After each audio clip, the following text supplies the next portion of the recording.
In the immortal words of Captain Mannering, we're doomed, sir, we're doomed!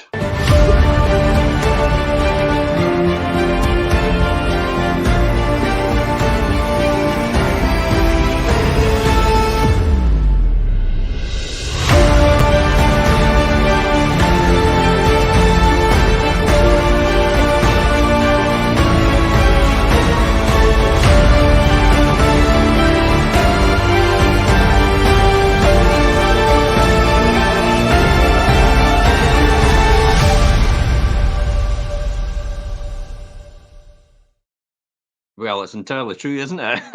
100%. This is about Fife Property Insights. Welcome to the midweek show. And this is all about ignoring the doom murderers, the headlines.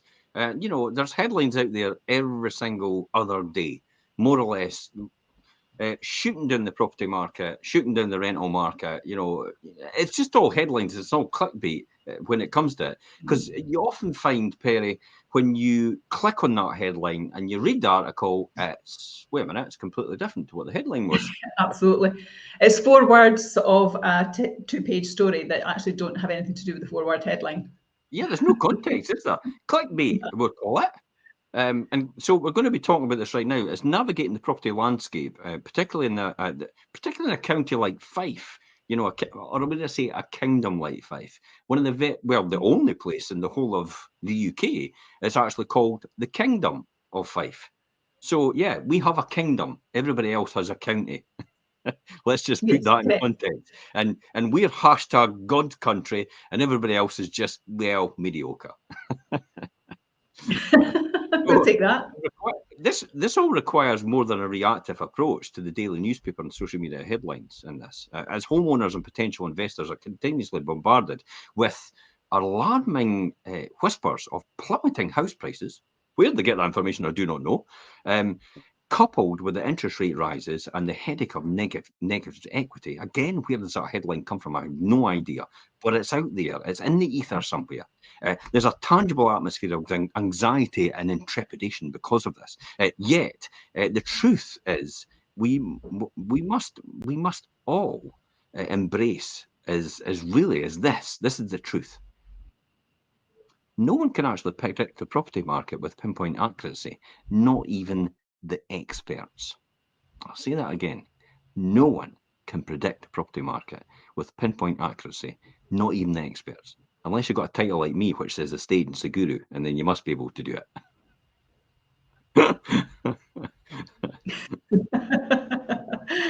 Anyway, you'd be doing very well if you do that. If you've got time, you might be all right.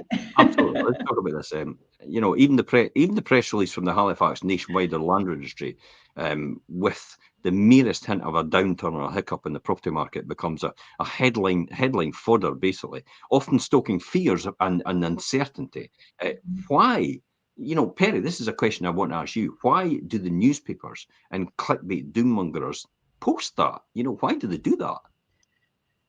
Oh, Jim, to quote it, and it sounds like a cliche, and it is a bit kind of headline news is what they're after. And basically, bad news sells papers. It gets them into the websites. I suppose it does. With interest rates on an upward trajectory, both prospective and current Fife homeowners are grappling with this pressing question. Will house prices decline continue, and is negativity on the horizon? And what of interest rates? So what's going to happen there as well? And let us dive on let's dive on the current state of play. Fife house prices are only 1.2% lower than the peak in October 2022. So what's the song and dance and fuss about? Exactly. And to be honest with you, Jim, some of that isn't actually even up-to-date data. If you look at October 22, the average house price is 173,697. If you look at June 2023, it was 171,530. That's the most up-to-date information that we get for the land registry. So that's only taken it to June. So it's not even comparable to October v October. Yeah. And as well, when you look at the recent one just out last week, because this article was just written just before this, The average house price in Fife is now 175,000. Yep. So the average house price in Fife is now higher than it was last year. Correct. And yet the doom mongers out there are telling us that the property market is crashing, that people aren't buying and there's going to be negative equity on the horizon. It's like, how could there be negative equity on the horizon if the house price in Fife is actually higher than it was last year? Absolutely. And not only that, what we're seeing on average as well, the house prices have risen by 3.9% from August last year to August end of this year. So still a positive situation. Well, the national price drop, for example, was 1.9% over the same time frame, and in most areas see house prices rise in the last 2 months. Historically, property prices have exhibited a rhythmic dance of peaks and troughs. A review of the housing market trends over decades would reveal this inherent cyclical nature. House price declines are only a prelude to eventual rebounds. That's really what it comes down to. This pattern has been an underpinning of the property market for generations.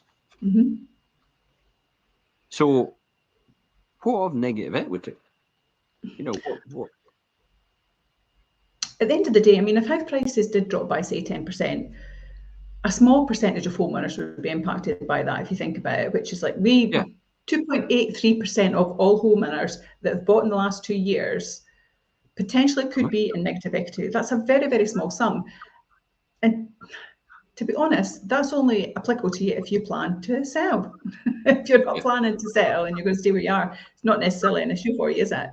So the only problem is if they decide to sell the property, as I say, as we all know, home ownership's a long-term thing. That's what we constantly talk about, people. It's really circumstances tend to drive it otherwise. But most of those who have negative equity will probably be on 5-year fixed loans as well. So actually, with their mortgage, it may not impact them at all. They've got that low rate mortgage. But even if it does, and the mortgage rate changes, if they've got no intention of moving and they've bought within the last 2 years, it really isn't an issue for them. Okay, so let me ask you this question. What if Fife house prices actually dropped from a peak of October 2022 by the same percentage, which is about 16.5%, as they did in the global financial crash in 2008 and 2009? I mean, that's a big question, isn't it? It's a big unknown. But I mean, if that were the case, Fife house prices would just return to the land registry house price levels that we achieved in April of 2021. Sorry? At 140. April 2021? I thought we were going to have a catastrophic, we'll be back to the dark ages. It's like April 2021. That's about 2.5 years ago. Exactly. So it's not a monumental thing for us at all. If that were to happen, then the house prices effectively would change to 145,049 instead of what we've just seen there. So it's not a major thing. And it goes back to, again, what I said, if you're not moving, does it impact you? And it's funny that because, well, I'm not sure if funny is the right thing. It's funny how we say that. It's funny that. It's no funny at all. There's nothing funny about it. Why are you saying that? So if nobody was complaining about that price though, 145,000, were they? So if prices drop, here's the rhetoric. Here's what I hear sometimes. It's like, oh, house prices are far too high. And then when house prices drop, people go, oh, it's terrible. The house prices have dropped. It's like, wait a minute. It's like you can't have it both ways. One minute you're saying it's far too high, and the next minute when it drops, you're complaining the fact that house prices have dropped. Make up your mind. That's what I would say. Get on the right side of whatever it is you're on. Although, when you think about it, nobody would really complain about that. Although the number of people in negative equity would increase slightly as a result. That's all. Yeah. But that's not going to be that much because banks have been very vigilant about what they're doing. So as Fife homeowners face that uncertainty regarding potential house price drops, it's crucial to recognise the various factors that support the housing market's resilience. Right? While economic conditions can actually fluctuate, history has shown that housing values tend to appreciate over the long term. There's a foregone conclusion here, and I'll give you a really good statistic here. In the last 50 years, house prices have gone up 5,500%. Wow. And inflation's only gone up 1,400, by the way. Why is it affordable to live in Fife? Yeah, but house prices are a really good investment, are they? Aye, right. Of course they are. Why do you think I'm a property investor and landlord? Of course they are. They absolutely are. But for living in, they just secure your place on that property ladder so you can trade up and trade down to secure that price point. Because if your house goes up 10%, the market goes up 10%, you're paying 10% more for the next property than what it was before. Exactly. So actually it's apples and apples, isn't it? So that's fine. But I mean, it's like you said, though, Fife homers can also take comfort in the differences between the 2023 market and the 2008 housing bubble. We're not in the same situation. We've got stronger equity positions for people, and we've got more regulated lending, as you said, Jim. So it's a healthier financial environment that individuals find themselves in. The very fact that you've pointed out quite clearly there, but we're in a healthy, stronger equity position. And it's because in the last 2 or 3 years, house prices have gone up by about 25 and 30%. So if you have that global financial crash, it happened in the housing market, the correction like before, you're only really dropping half of that. So and that's only in a 3-year period. So you're exactly why you're only back to 2.5 years ago, which is April 2021. So I don't see a huge concern for this. What is it? So let me ask you a question out of this then, Perry. If we're going on to talk about that in the more regulated environment, it's allowed this to be stable, this market. I think for what does the future hold then for Fife homeowners? I think from our perspective, for Fife homers, it's crucial to understand the broader context, global economic dynamics, national policies, regional developments, local demand and supply dynamics. We talk about that every Sunday. All play pivotal roles in it in determining what the property prices are going to look like. And I know that there's references back to the crash of 2008, but actually, if you think about what it was like in 2008, and for those young people who perhaps aren't as old as Jim and I, they don't understand fully what happened there. It's a whole different way of it's a whole different way of lending now, though, isn't it? And I think back then as well, people were borrowing up to 125% of what their houses were worth. So actually, it was no surprise that happened. It was no surprise whatsoever that happened. Negative equity was almost guaranteed at some sort of time in the short term or even the medium term, because the market is cyclical over a period of time. So there is no doubt that there will be a leveling off. There might be a small realignment below there. Notice how I don't say a crash or anything like that. It just might be a small realignment to be equal to salary multipliers. So the average salary multiplier is typically about 6 times. And if it's 6 times, that's actually tells you it's a really good housing market. And I know people go, but I can't afford 6 times for my salary for a house. And it's like, but that's the average. The assumption is, in most cases, that you've got joint incomes coming into a household. Therefore, the average salary it drops to 3 times, because if you've got exactly the same amount of money, and the other person's got exactly the same amount of money, and you've got that coming in, then the joint combined salary is only 3 times the average house price now. So the assumption is you're meeting somebody, you're making a house together, and that's why it's against the average price of a property, which is generally in Fife at 175,000 is generally a 3-bedroom property, or a 2-bedroom house, or a semi-detached or a detached or whatever, depending on where you are buying in Fife. So it's the average versus the average. When you go down into other areas, though, and you're looking at a first-time buyer, the first-time buyer maybe is on their own, but they've still got the average salary. Therefore, they're probably only able to afford anything up to about 100,000, and that's fine because it's only a first-time buyer. They're only wanting a 1 or 2-bedroom property, and whether it's a house or a flat, I don't think at this point in time, as a first-time buyer, they really care. They would love to have a garden and have all the things that their mum and dad spent 40 years trying to achieve, and they want it in 40 minutes. But that's another story, isn't it? As microwave society. The microwave society. But I think it's ping. I want it now. I want it now. I want it now. Delayed gratification is something you're going to have to get used to. Yeah, but I think it's worth remembering as well that property isn't just an asset, is it? I mean, for many, it's a home, it's a place of memories. Yeah. It's a cornerstone of family life. It's about securing future, and it's generally a longer term game, isn't it? Yep. I know that all then comes down to mortgage interest rates as well. So, mortgage interest rates of 1% to 1.5% that we saw 18 months ago, they're not going to return. We're not anticipating, not anytime soon. Okay. I'll get my hankies out and wipe my tears away. Really? So why are they not returning? It's no fair. We were spoiled, let's be honest. But if you look at the 5-year swap rates, the money markets are predicting, with billions and billions of pounds of their own money at stake, Yeah. the UK interest rates will come down significantly over the next 5 years from the current levels around the early 6%, and we're at high kind of 5.5% at the moment, aren't we? Do you want to kind of talk to people more about what that mortgage swap rate looks like for Jim and why that actually matters to what interest rates look like? In terms of that, I mean, I think it's the case that, well, there's a saying in property, it's marry the house and date the interest rate. That's it. Most people go, what? Marry the house and date the interest rate. In other words, let me explain. It simply means that you're committing to a long-term relationship with the house you love, and you can dump the interest rate when you remortgage, any more or less anytime you want.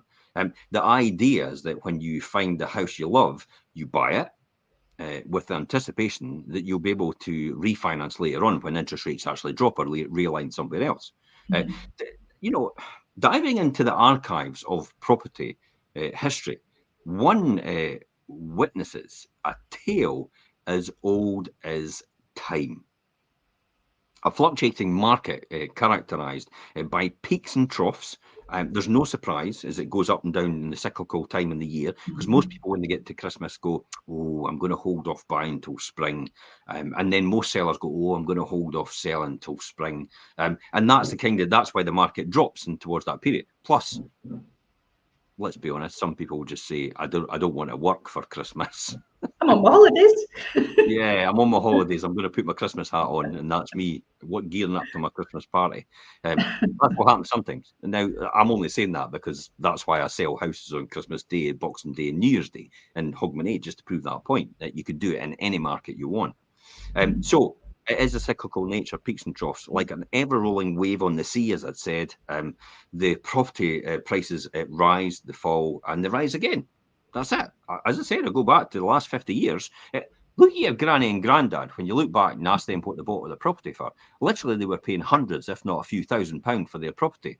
What is that worth today? Well, I'll tell you, it's worth 5,500% more. 50 years later, that's the average price. Our property's gone up 5,500%. And I'll say it again, inflation's only gone up about 1,400%. Big difference. Huge difference. It puts it real in perspective in terms of where we are right now. Nearly 4 times different, isn't it? Yeah, and such is the cyclical nature of the housing markets, even worldwide.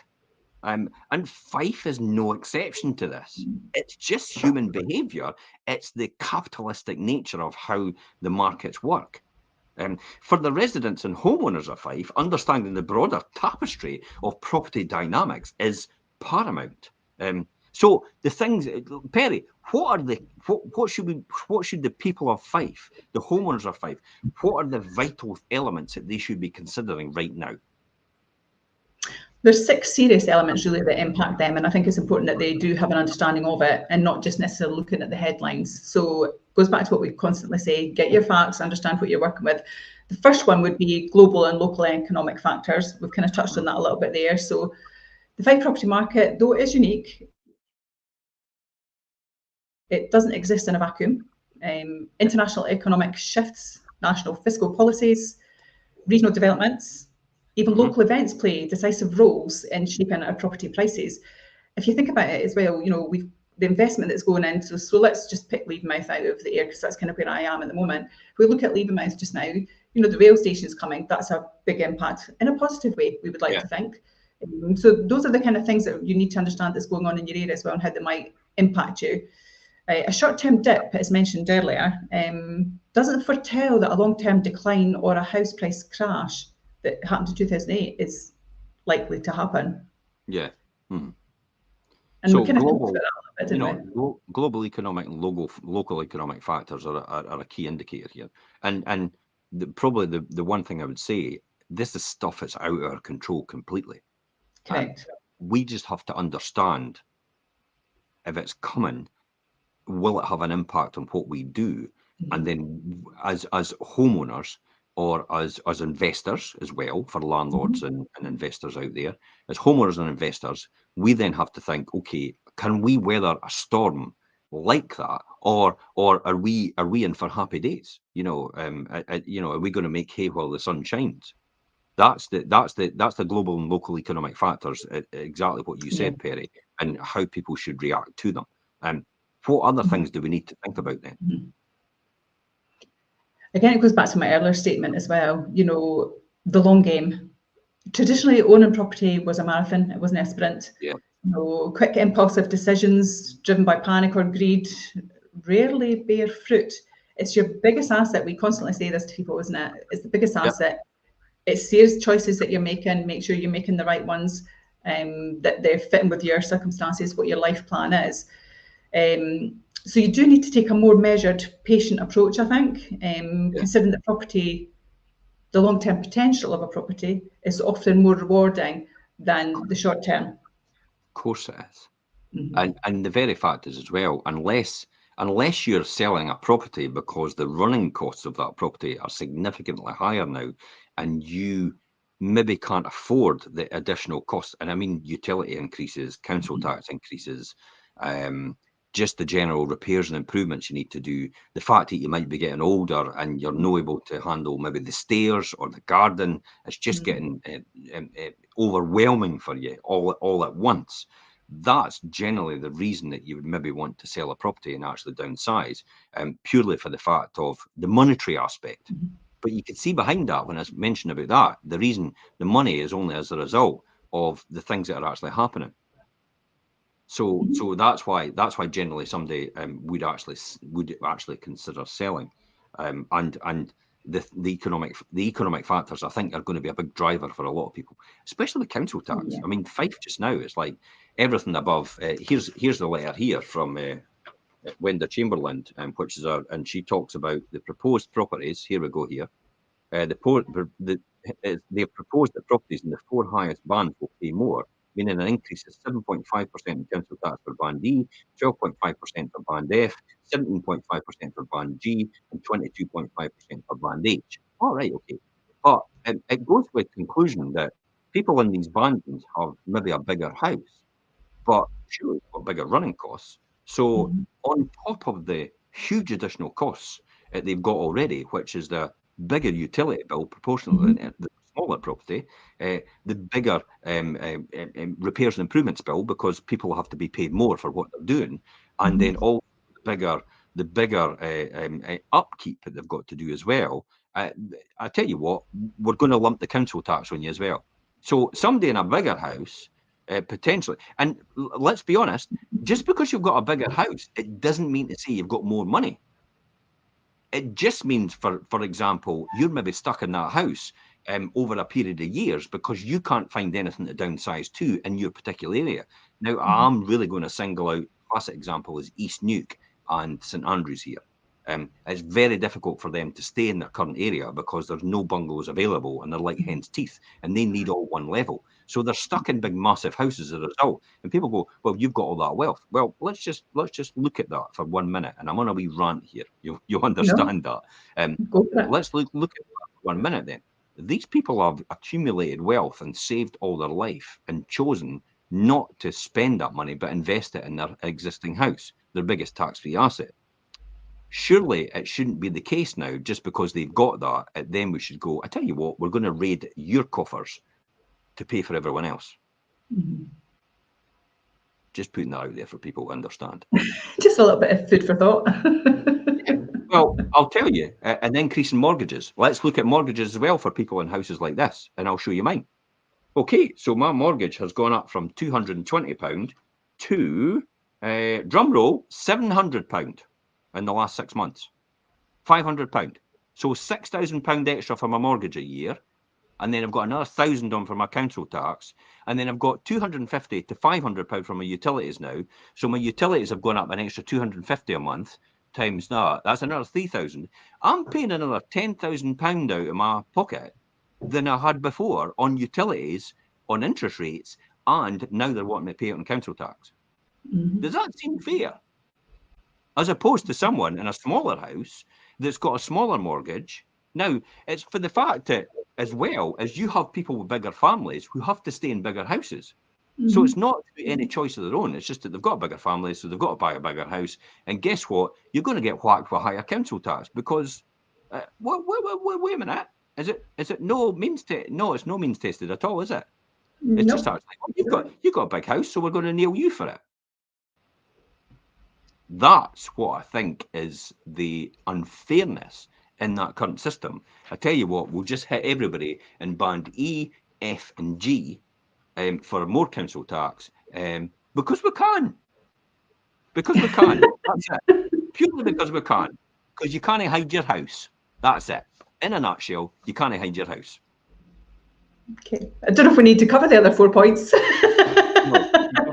we'll cover the other 4 points because I've just had a wee rant there. But I don't think it's fair. If anybody else doesn't think that's fair, just get them to this point where they share this video and tell them to tune it round about 23 minutes in, and you'll see my rant about council tax and how encumbrant it is on us, on the people that have bigger houses. Nothing to do with income, nothing to do with wealth that they've got, everything to do with the fact that they've just got a bigger house. So we're going to nail you to the wall for it. I'm not going to ask anybody else to pay for it. We're going to nail you to the wall, let you pay more, even though your personal circumstances might not be able to do that because maybe your income's dropped. We've already got a contribution to the comments, Jim. Thank you, Tina. Brilliant explanation. Well, there you go. It's like save all your life and you get ripped off later on. Thank you. Okay, what's the other 4 then? Let's get into number 3. What are we going to talk about? What about Fife rich tapestry? Yes, let's go to the positive. Fife's rich tapestry. Absolutely. So, with its historical charm, we all know we've got that, coupled with an array of property types ranging from vintage homes, contemporary, modern, brand new homes, Fife offers resilience against sweeping market downturns as well, because it has something for everybody, doesn't it? Yeah. The diversity provides both stability and also opportunity.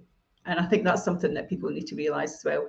So for those people that are getting nailed to the wall, there are other houses out there potentially that you could go and live in if you wish to. But you do make valid points, Jim, but there is a flexibility of living here. It's not like we're living in a city where we're all in apartments.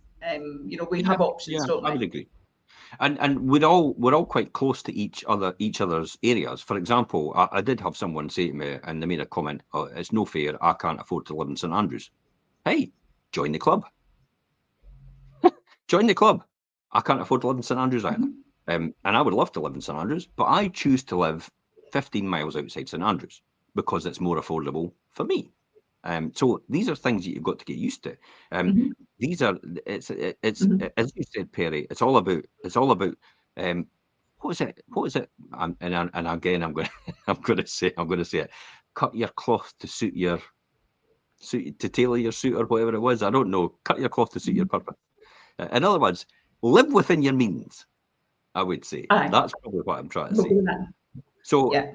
Historical charm, definitely Fife's got a rich tapestry of historical charm, coupled with that array, as you said, the different and the so you've got the you said it there, you've got the East Nuke, you've got the traditional stone built in East Nuke, you've got stone built townhouses, you've got stone built townhouses in St Andrews, you've got them in the Leavenmouth area as well, down at Links and Leven. You've got all these beautiful houses built in the early 1900s, and then just in the late 1800s as well, the Victorian villas, which have got quite a lot of ornamental features still retained in these properties.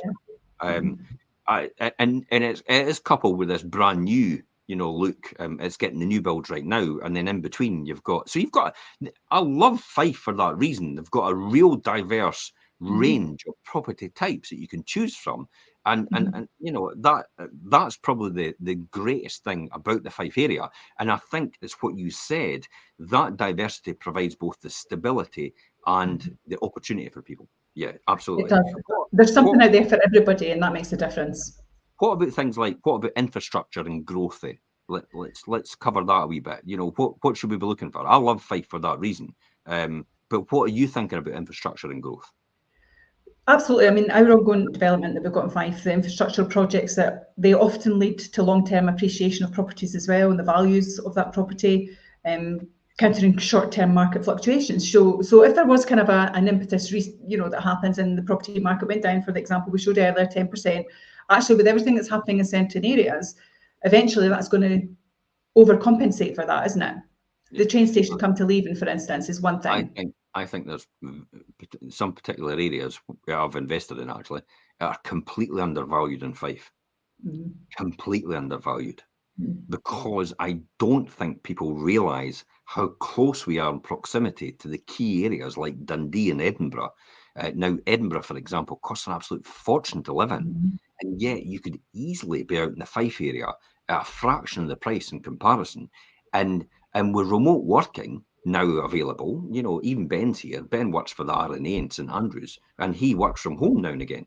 That's it. So remote working means that you can work anywhere, within reason. Literally what I do is, I work in Spain sometimes, so I could work in Spain and still communicate and talk to clients and still be there. And they have no idea I'm there. Do you know, it was a rare thing before, Jim. It was something that was unheard of. It was that kind of old school mentality that if you weren't in the office, you weren't working. And it's not like that now. And I think that was one of the positives actually that came out of the pandemic, because it has led to this opportunity. Let's just recap that and say, let's be honest. For some people, if you weren't in the office, you weren't working. Not everyone has the same ethos, but hey ho. But in general, it was the kind of a mandated thing, wasn't it? That it just wasn't allowed to happen. You had to come and sit at a desk. That doesn't exist anymore. And actually, I don't know if you see this, Jim, but the more and more I go out to people who are looking for valuations, the more and more I see when I question them about, well, what's your journey? Where do you need to be? Where are you going? What part of Fife are you going to, if it's Fife? And 9 times out of 10, people say, actually, I don't have a specific place. I have a specific house, but not a specific place, because I can live anywhere because of my work. Yeah. And that's given people so much flexibility now. And I see that a lot now. I think so. And I think that's changed the whole dynamic. I know as human behaviour, we'll drop back into old habits about home to work routine. I've got to be close to my work to make it easy on myself. But for the people that understand the dynamics of how the new way works, and they're able to continue with that, then they could take massive opportunities out of that. And that does mean, actually, for some people, releasing a huge amount of equity from their existing assets and actually taking it from their house and investing it in something else, which will actually make money for them, rather than actually trying to make money in their house, which is only a trade like for like. So, for example, if I was in a house, £1 million, for example, in St Andrews or in Edinburgh, you could easily move out £1 million house in there, and you could probably move into round about a £450,000 house somewhere else in Fife, releasing about £500,000 if that's what you've got in there. It's built up in equity, and you can do anything you want to do with that. I mean, £500,000, literally for the next 10 years, you could spend 50 grand cash, tax free. 50 grand cash, tax free, every single year for the next 10 years. Over the next 20 years, you could spend 25,000 every single year, tax free. Would you continue to work? For some people, the answer to that, when you put it in context like that, you kind of think, wait a minute, why am I needing to do what I'm doing then if that's the case? And they have no idea because we put these blinkers on. Like the horses, that's exactly what they do. When they put the horses, they put the eye covers on in order to make them go in one direction, so they don't know what's happening elsewhere. And that's the classic example about what happens with us. We get back into these standard beliefs and standard routines that we've always had, and we don't actually see outside of that, and the opportunities that are actually available as normal day-to-day homeowners.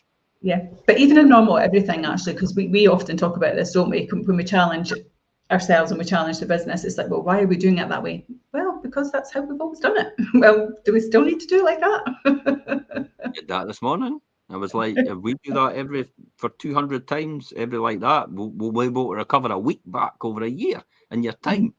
It's like, and if you did that and compound it over everything else, you'll be able to, it's like, so it's that old analogy.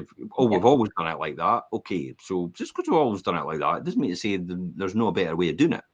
Anyway, that's another story. No, but I think the next topic, I mean, that's infrastructure and growth and giving you a bit of an insight to that. But I think the next one's probably an ideal one for you to be covering, Jim.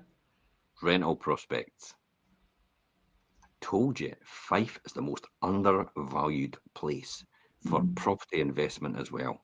It's for landlords out there, they have no idea what I'll be honest, what I've enjoyed for all these 30 years in terms of property investment in Fife. It has been an excellent return. It's been an excellent appreciator over that time, and it will still continue to grow because it's nowhere near the same price points as outside of the Fife area, like Perth and Edinburgh, and these places. People don't understand. The great thing about Fife is Fife represents a microcosm of the UK, for example. You've got the St Andrews of Fife, which is London, basically.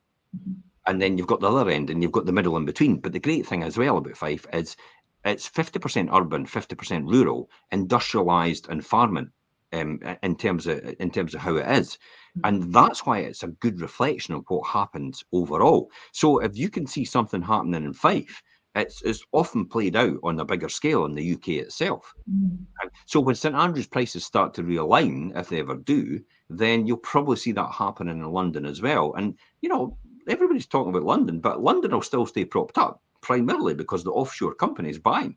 And they still want to invest in the London area, and they've still got money to invest. And by buying offshore and actually not being able to name who you are and getting that huge tax advantage, you're paying no capital gains on that over a period of time, plus the fact you're getting the rental income, and it's offshore as well. And, you know, let's be honest, it's not the great idea of what it is to be, but for anybody out there, the blame lies with the government, no changing the rules. But let's be honest, the people running the government and the people funding the government from contributions just so happen to be the people that are benefiting by the rules. But again, that's another story. If you read Taxtopia, you'll definitely see that, and I've just read it recently. Yeah, they might be beneficiaries of such things. So, potential silver lining during market downturns is definitely the rental market. Now, there's no downturn now, but the rental market's booming. But that's a lack of supply in social housing. That's what that problem is. And the fact that we're on an island and we've got so many restrictive policies in terms of planning for building. And we don't have enough resources in order to build anyway. We could say we're going to build 100,000 houses tomorrow, but unless you've got 100 people to actually build 100,000 houses, you have no chance of getting it. So that's why the rental market will still continue to thrive, even in a downturn. And we saw that in the credit crunch when the downturn came. People needed somewhere to stay because they were losing their house. You know, that was the reality. And often people are losing their house, then somebody was buying their house to rent it, and then it was almost like you were renting it back to them. That's a weird one, eh? That could have been done better, by the way. But that's long gone history, and I saw how that could have been done better. So Fife's strategic location, history, and vibrant community make it, I would say, a perennial attraction for renters. You know, definitely. For Fife homeowners, this rental prospects, this can translate to a steady income stream for Fife homeowners. Even if the sales market looks less favourable, you can pivot and think, okay, it will allow me to move. And I did that for a lot of people in the credit crunch, where they had negative equity or they couldn't, they weren't allowed to refinance, because the credit crunch was mainly driven by, guess what, the lack of credit availability. That's what really drove it. The liquidity the banks wouldn't allow to lend, therefore you couldn't get a mortgage, therefore you couldn't move. So the easy route for that was buy to let. People were able to then take 75% equity out of their existing property, put it on a rental, and then they were able to take that money and actually put it down as a deposit for their next house. And that was a real good strategy we used in that time. And that then caused what we call accidental landlords, who are now seeing the huge rise that they've got since that period of time, and they're now exiting the market. So therefore, guess what? Rental stock reduces, therefore rental goes up. Yeah, rents go up as a result because of supply and demand. There's still these people needing it, if more than before now, because of the lack of building social housing. We don't have a private rent. Let's be honest, the people out there, we do not have a private rented sector crisis. We have a social rented sector crisis. The lack of social housing is the problem here. And once you solve that, everything else falls into place. Private rents would not rocket as they are now. They wouldn't go up. Well, they're no rocketing, let's be honest. Again, we come back to saying this is all about headlines, and we talked about this in the beginning. The average price of our Fife property for rent in Fife right now is £772 a month. Now, £772 a month, according to Zoopla, when they worked out against the average salary, works out at 24%, 24.1% of the average salary. And yet the Scottish government said that rental poverty is 25% or more. So there's no rental poverty, according to Zoopla. And that's where that's got all the key statistics. So draw your own conclusions about who's telling you the right truth. Yeah. So Fife homeowners can translate that definitely in a steady income. What's the final one for us then? We should be talking about. Again, I actually think this is a really good one for you to be covering, Jim, because of your tenure with doing this, is the historic resilience of Fife in the markets. Ooh. Well, a glance at Fife's past reveals the property market that has not only weathered numerous economic challenges, but often emerged stronger and more robust at the end. This resilience speaks volumes about its inherent potential for the Fife property market itself. And weaving through the property labyrinth, homeowners and investors in Fife must cultivate that panoramic view. Whilst it's easy to get swayed in the market's immediate waves, one must remember that the vast seas and oceans are beyond. See how I did that? Seas, oceans, waves. Yeah. Hey, he's here all week. He's here all week. Try the fish. Back to seas again. and then you've got to navigate things like the short-lived troughs that merely are precursors to the next crest of the wave. I often say to people, make sure you know what, I have a really good analogy here, and I used to be taught this by my mentors years and years ago, and I still remember it today, is when you see opportunity on the horizon, potentially, or you're maybe there, it's like being out in the sea on a surfboard. Now, you go out in the sea on a surfboard and you're kind of paddling about there and you're on your surfboard and you've gone out and this is the opportunity. This is kind of preparing yourself for something that's to come. But the wave might not come just now, but you're still on your surfboard, you're paddling about there and you're just staying out there on the sea. Well, most people are actually on the shore still. So you're out in the sea, you're paddling away, and then all of a sudden a big crest of wave comes. Most people on the shore go, let's get ready. But the person out there goes, yay, I'm riding the wave in right now. And that's the person that wins as a result. Yeah. And everybody on the shore is still waiting. If not, they're fighting against the wave as they try to paddle out to catch it. You're too late.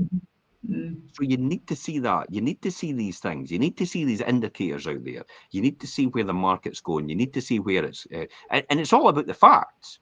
It's not about opinion. It's not about what you see in the headlines. It's not, for goodness sake, I would really implore everybody, and I would say to them, when you see a headline, I know it's clickbait, but click on it and read the article, and most of the time, if not every time, the headline has got nothing to do with the article at all. The article is typically, the article is actually quite favourable, and yet the headline doesn't give that impression at all. Because if you keep continuing to see these headlines about market crashes, about property disruptions, about rental increases going beyond, rents have gone up at its highest level in the last 1 day, and it's like, okay, that was yesterday, but that's only 1 day. So if we compared it, because if you compared the rental level back to 3 years ago, the 772 I talked about for the rental level, the actual rents have gone up significantly in the last year, but they've not gone up significantly if you compare over the last 3 years. They've gone up less than inflation in terms of rental figures. So that's the real story. And then if you compare it right back to when it was like 2005 and the last almost 20 years, it's never kept up with inflation at all. So the headline is actually just to clickbait on you, but the facts aren't accurate at all on what they're doing, because they're just trying to sell you a story. They're trying to get you. The key is here is not to fall into their perception about how things are going to go, because as the mind believes, it will conceive and it will then happen as a result. Yeah. That's what you've got to be concerned about. So I encourage you, read the article And then then you'll begin to see that the headlines have got nothing to do with the article. And then you'll come a point where you look at a headline and you go, that's a lot of rubbish. That's a lot of rubbish. It's not that case, because I know every time I click on these articles and I read them, because they want me to click on them and read them to see the advertising, that they're a lot of rubbish. They're not actually the headline at all. So that's what you get used to, that sort of thing. And then your mind starts to dispel it and say, nah, that's rubbish, that's rubbish, that's rubbish. Nah, that can't be right. Because I know for a fact that that's the facts. It's the half empty, half full scenario, isn't it? And that's the thing. And I think it's less about reacting to today's noises and more about tuning into the timeless melodies of history, if you like, and also being patient and informed, isn't it? Having that informed foresight. I would say so, yeah. To truly succeed in the Fife's property market domain,